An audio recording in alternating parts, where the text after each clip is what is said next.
మనందరం సమకూర్చబడుతున్నామంటే మన కొరకు ప్రాణం పెట్టిన యేసయ్య వల్లే అది సాధ్యమైంది. నమ్మిన వాళ్ళు చప్పట్లు కొడుతూ దేవుని హల్లెలూయా హల్లెలూయా. అందుకే సమకూర్చబడ్డాం మనం. అక్కడ చాలా స్పష్టంగా రాయబడింది కదా, దేవుని పిల్లలను ఏకముగా సమకూర్చుటకు ఆయన చావనై ఉన్నాడు అని ప్రవచించి చనిపోయాడు, తిరిగి లేచాడు.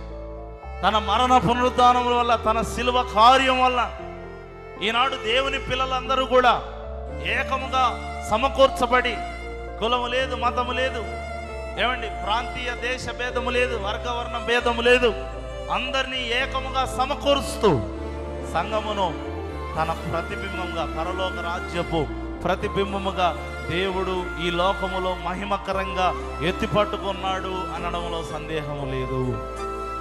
అందుకే దేవుని చేత మనం సమకూర్చబడ్డామని మనం గ్రహించాలి. దేవుని